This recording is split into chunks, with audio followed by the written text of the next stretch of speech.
And now, back to David Spada and Elliott Harris for more Sports and Torts on TalkZone.com. On the phone, we have former New York Giant, 9-time Pro Bowler, member of the Giants from 1976 to 1988. I remember him playing a lot, especially in that Super Bowl XXI there when the Giants won the Super Bowl. NFL Hall of Famer Harry Carson. How you doing, Harry? Doing great. I see you went to college at South Carolina State. How did you end up there? Actually, I wound up following friends there. It wasn't like I was heavily recruited coming out of high school because I quit my team in my senior year because of a little disagreement that I had with my high school coach at the time. And but I wound up going to South Carolina State, and that's how I got there, just following friends. Did you have any idea what you were in for, or that you'd be playing football when you did go to South Carolina State? Well, I knew I was going to be playing football. Didn't really know what I was going to be in for because, I played on the high school level, and college was a completely different situation. And the competition was much more intense than I thought, but I had to adjust very quickly and fit in, and as it turned out, I wound up being a starter as a freshman. So I was able to sort of adjust to the program, and I thought I fit in very well. You had some pretty good players in that team. You had former Pittsburgh Steeler Donnie Shell, and I see a baseball player, Willie Mays Aikens. Yeah, we had a pretty good team. My first year, Donnie Shell and Barney Chavis, who played for Denver Broncos, they were there, and Willie Aiken was my backup, and he came in, and while he was primarily a baseball player, he was my backup on the football team, and so I had the opportunity to play with some really, talented guys back during that era, whether it was football or, I had other outstanding athletes surrounding me.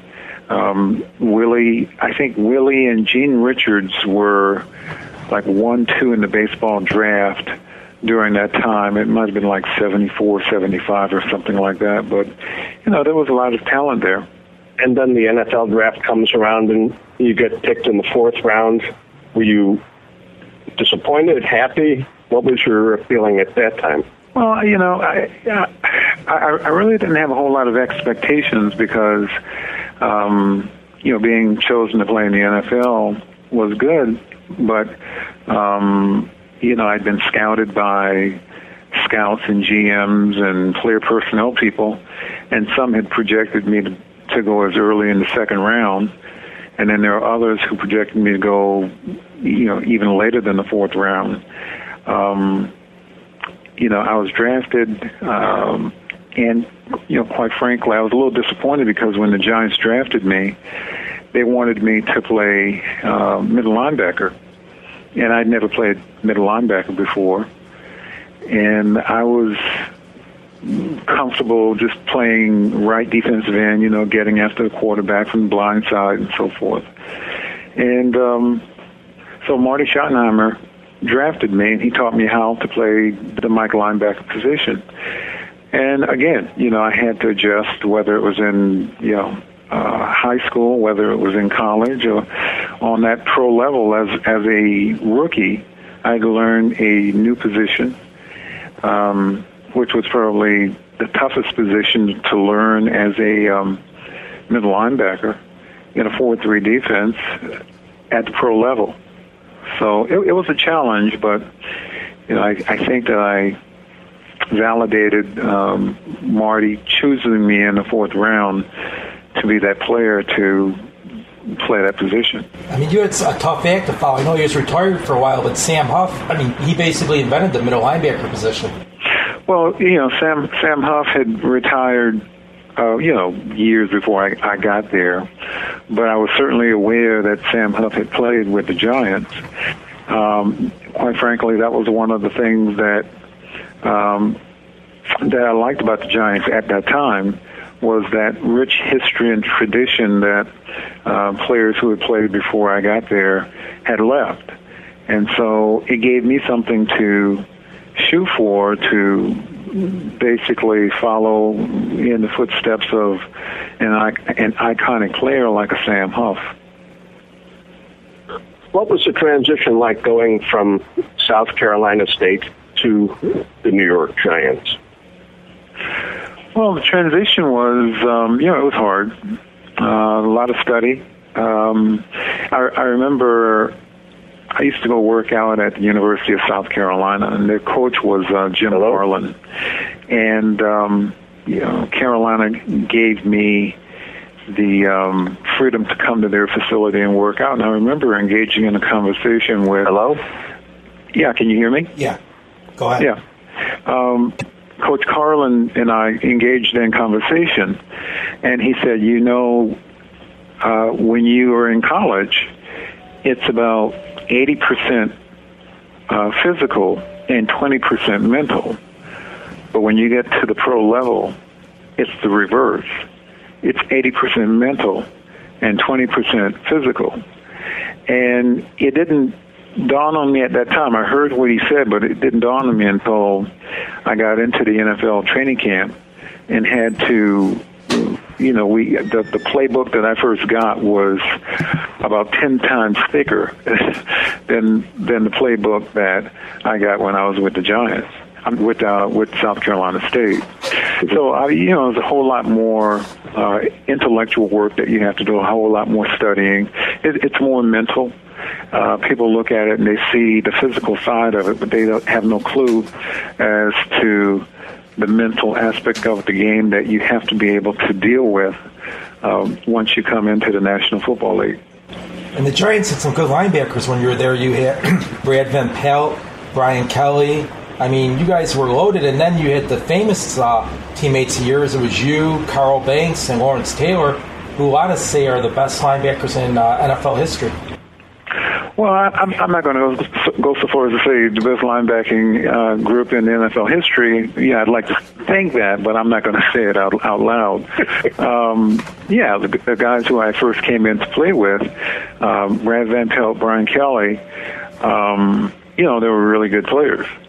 And then when the Giants chose Lawrence Taylor, and we went from a 4-3 defense to a 3-4 defense, we became a very dominant group of defensive players.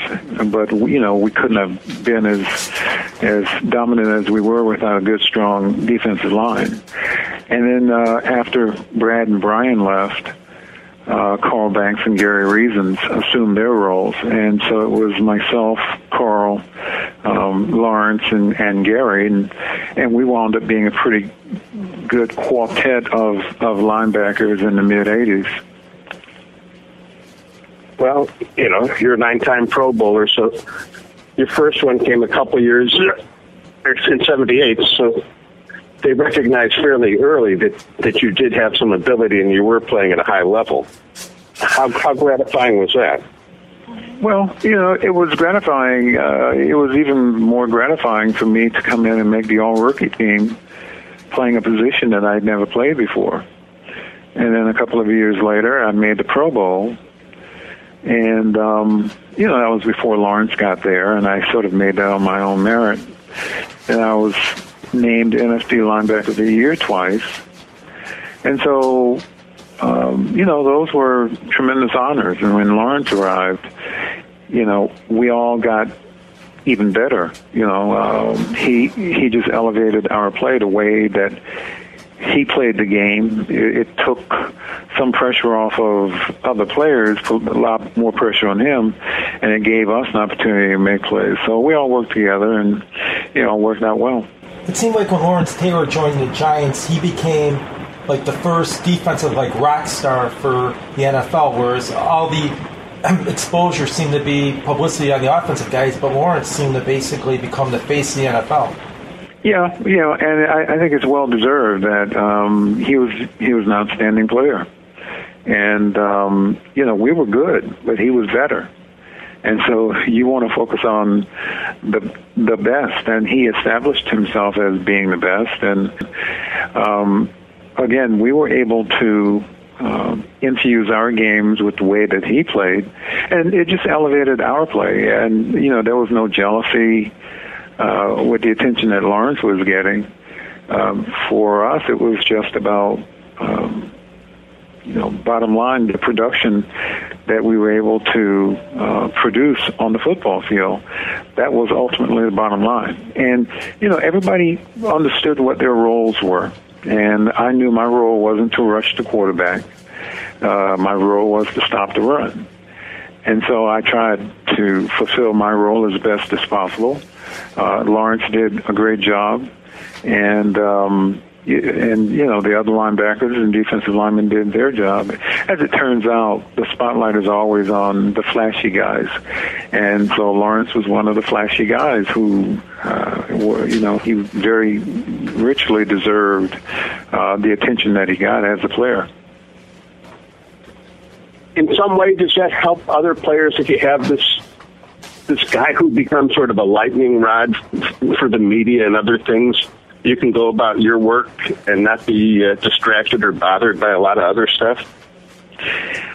Well, it has an effect on that player. If that player has a problem with the media attention, then that could be a problem for the team, because he can sort of lash out at any time when it becomes a bit too much for him. But it just it didn't bother me, because I had to deal with the media anyway as a captain. But for other players, it allowed them to just sort of focus on playing the game, not having to deal with the media and just flying under the radar, and not having to deal with cameras and microphones and so forth.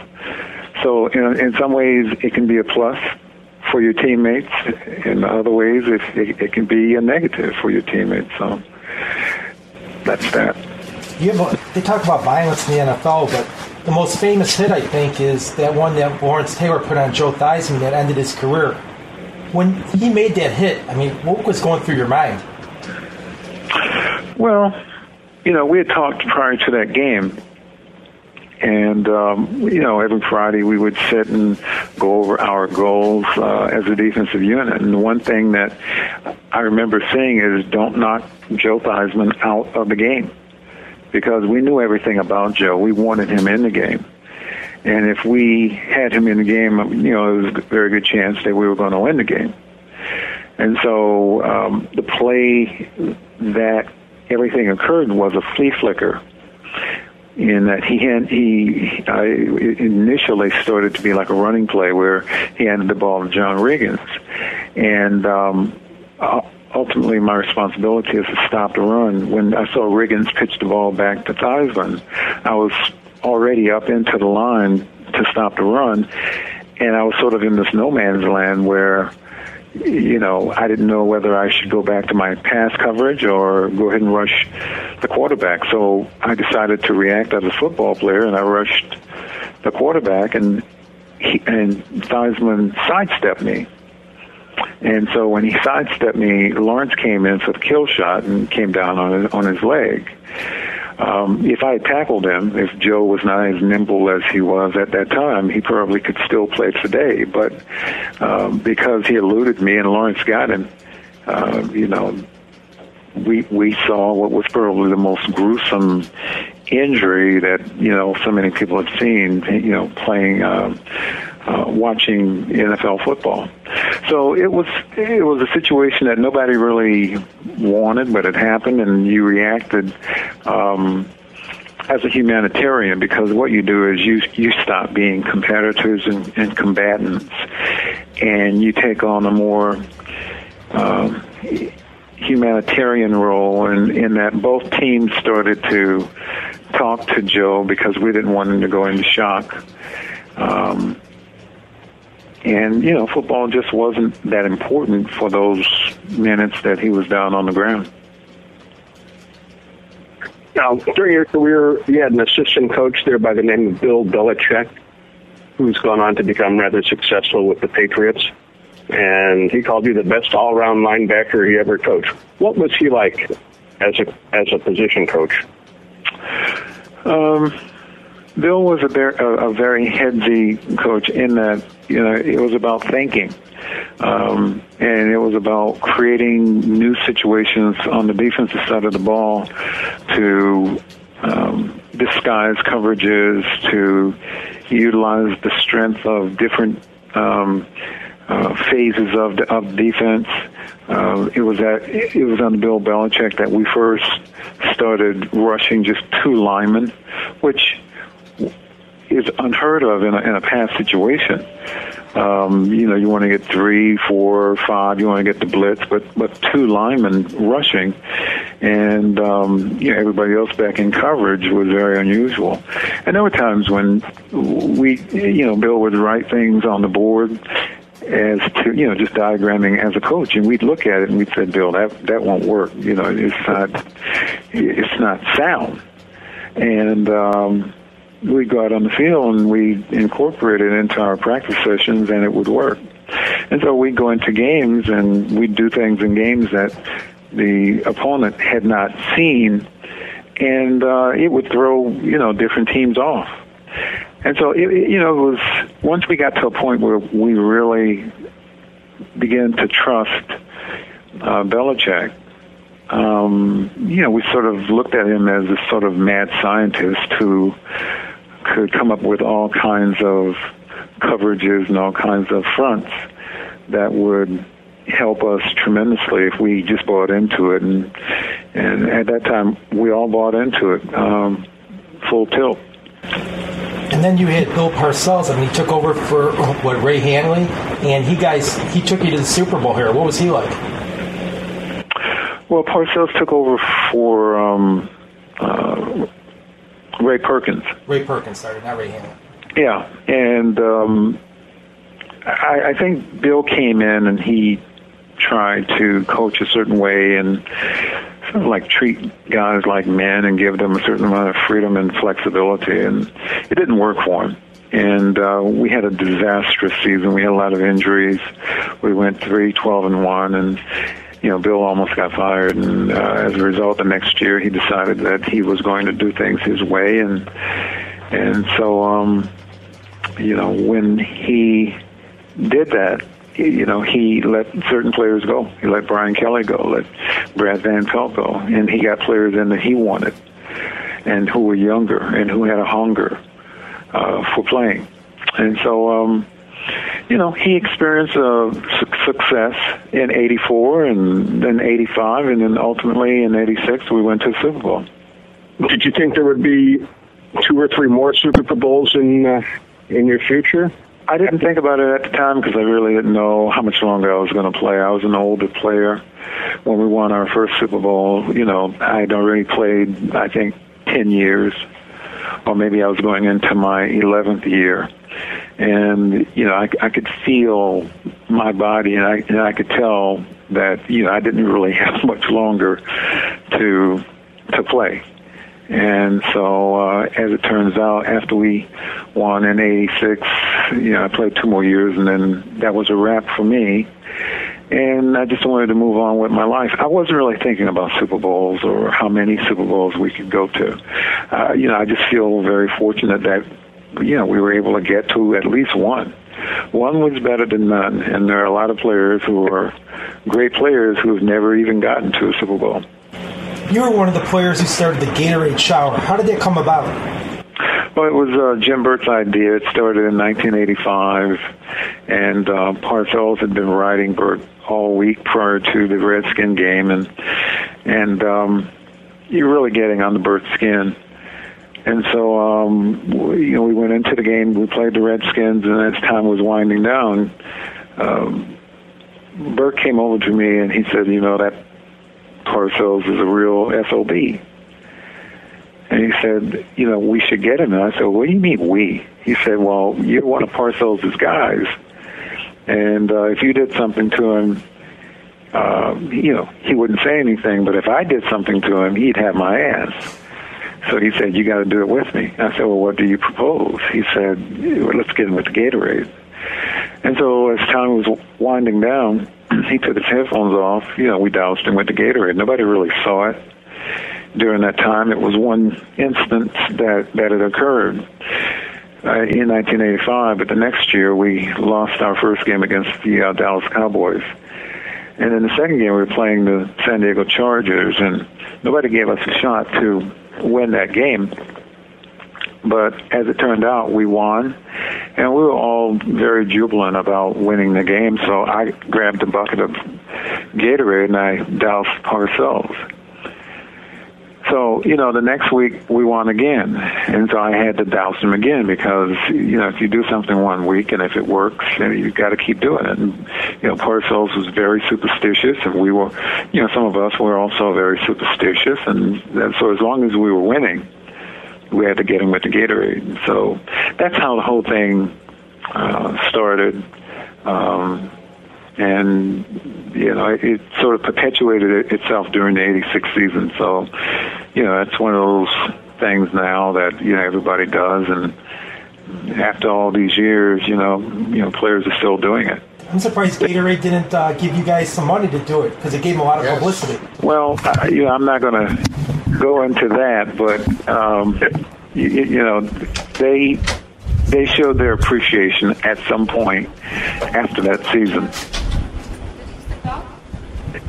Now, when you say Parcells and some of the players were superstitious, he had you stand next to him during the singing of the national anthem. How'd that come about? It was just one of those things that happened. I remember the first time, I was standing there as captain. I was standing there because I had to get instructions from him as to what to call or what end of the field we're going to defend. And so it just got to a point where if we were getting ready to begin the game and the national anthem was being played, he'd call me if I wasn't there. And, I had to stand to his left. So, that's the way it happened. And, I really didn't think about it at the time. In retrospect, there are people who noticed, there are people who have written about it. But, he's a very superstitious coach, and, it's almost funny sometimes thinking back, as to how superstitious he was. I see that you suffered, 15 concussions during your career, and I know you've been outspoken with how violent the game is and what it's done to you. Would you have played the game again if you knew what was going to happen to you? Well, from a physical risk standpoint, I would, because, I knew that you could get hurt playing. From a neurological risk standpoint, I would not play because now when you have all the information about the issues of players after the game, I'd really have to be insane to say, I would risk my brain to play a game. And so, I've been very outspoken about it. I was diagnosed long before this became a topic in vogue to talk about. And I know that if, I dealt with situations from a neurological standpoint, there are probably a whole lot of other players who have done the same thing. So I've been talking about it for years. It's a hot button topic now. And, I just try to shine light on it. Unfortunately, there are a lot of former players who are dealing with these issues, and I think that because this wasn't something talked about years ago, there have been many former players who probably have suffered in silence and have passed away, and nobody really knew what their issues were, or nobody knew that there was a correlation between what they dealt with dementia and Alzheimer's and Lou Gehrig's disease and the concussions that they may have sustained as football players, not just on the pro level, but on the college and high school level. Is there a solution to this problem, or if you're the NFL, what do you do? There is no solution to the problem. I mean, you try and eliminate concussions as much as possible, but the reality is, if you look at the game, it's a physical game. It's about contact. It's about speed. It's about power. And if you're going to have all of those ingredients, you're going to have concussions. So, there is no solution. It's just that, players should be aware what they're signing themselves up for, or parents should be aware of what they're signing their kids up for.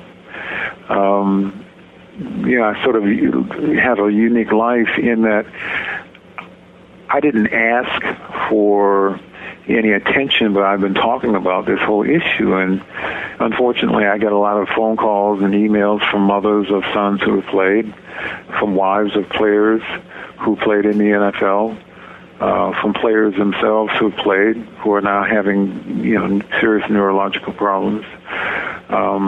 And the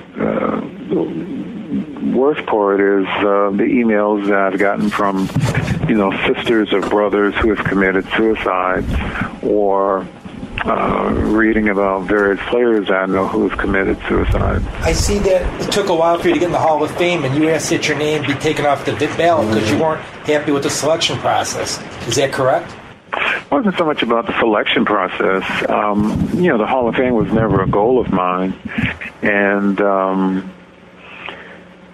I saw what it was doing to people around me more so than me. I was pretty good at dealing with it, but when you deal with people and they care about you, they want the best for you. And I think, there are so many people who wanted the best for me.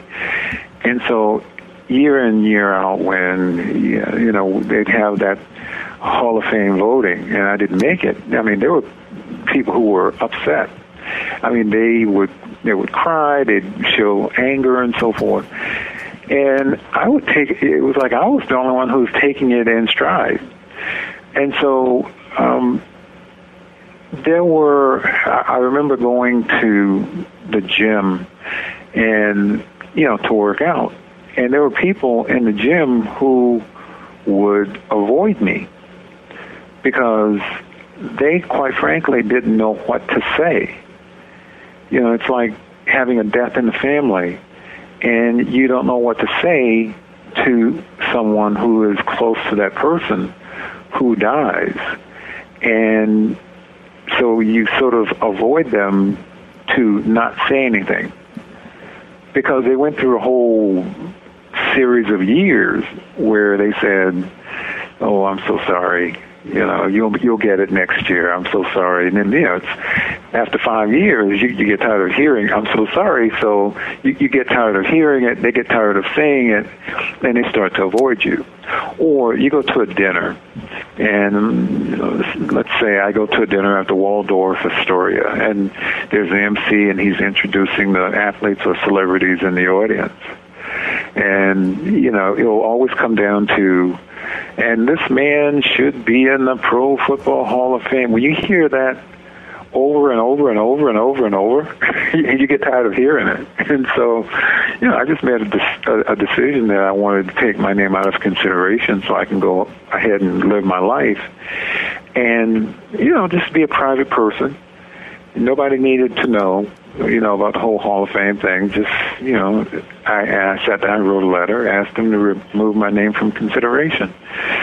So it wasn't out of frustration, as a lot of people may think, because honors really don't define me, and they never have.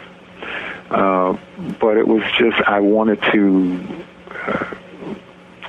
take possession of my life, take it back, and just be able to go on and, quietly do the things that I wanted to do and not with any kind of fanfare. And then in 2006, you get voted into the Hall of Fame. What was that like? It was interesting because I divorced myself of the whole Hall of Fame experience or Hall of Fame situation. So once I wrote the letter and dropped it in the mailbox, I was done with it. So once when I was elected, I didn't really have any feeling about it because it didn't mean anything to me.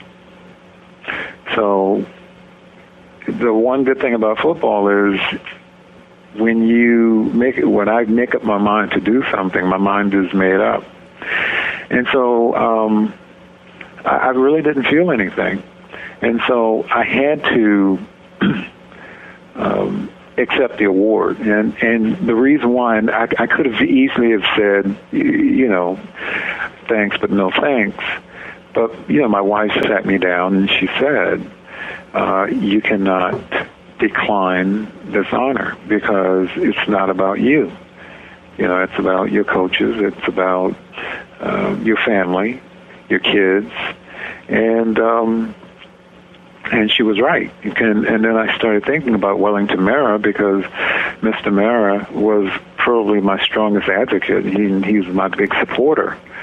And for me to say, no, don't want to deal with this, probably would have been an insult to him. And so I just decided to move forward and accept the award. But in the days leading up to the Hall of Fame ceremony, I really didn't have a speech. I could have just gotten up and said thank you and then sat down. But I wanted to use that moment as an opportunity to shine the light on the issues of retired players. And quite frankly, that was the first thing that I said, and that was probably the only thing that I remember about the speech, that I implored the NFL and the Players Association to do a better job of taking care of its own players if, those players were the best that the NFL had to offer. And so, by me doing that, it sort of shined a light on the issues of meager pensions by, some players who didn't have a voice. They couldn't yell and scream and say this is unfair. And, the improvement of benefits for retired players. I'll tell you one thing, Bill Parcells really respected you because in that Super Bowl when he said, I just want you to go out there, not the other captains, for the coin toss, and the Broncos had, 9-10 people out there, I think that's the ultimate respect from a coach. Yeah, and, that was not anything that was planned. At least I didn't know anything about it until it happened. And he told me to go out, and as I started walking out on the field by myself, I saw the Broncos in those white uniforms walking toward me. I was like, oh, man, wow, it's 5, 6, 7, 8, and I was the only player representing the Giants. And so, it was an honor for me, and I recognized at that time that, there are some great players on that team, but I was being singled out to lead that team and represent the Giant organization and, represent all the Giant fans. So, that was a tremendous honor for me. If 9 or 10 guys came up to you like that, you'd run usually. It was just you. Yeah. Was there ever a time during your career where you said, I'd like to be a free agent, I'd like to go play elsewhere? There were times in the late 70s when the team wasn't very good, and there were times in the early 80s where I may have threatened to go into the Air Force and fly planes or something like that. Not necessarily about being a free agent. I had this sort of ongoing contract situation with George Young and with the Giant organization over the years. And so, after 4 years of playing with the team, I sort of wanted a change of scenery, and I felt like I could do better going someplace else and just, reigniting that spark. Because once you get it into the same routine, driving to the stadium the same way and going to practice and doing the same thing, you get everything gets kind of dull. And I wanted to, spice things up, and I wanted to go, someplace else. And that does it for another edition of Sports and Torts with David Spada and Elliott Harris. I would like to thank our guests, Summer Sanders and Harry Carson. I'd like to thank our executive producer, Dave Olson. And I'd like to thank you for tuning in. Hope you enjoyed it. And come back again for Sports and Torts on TalkZone.com.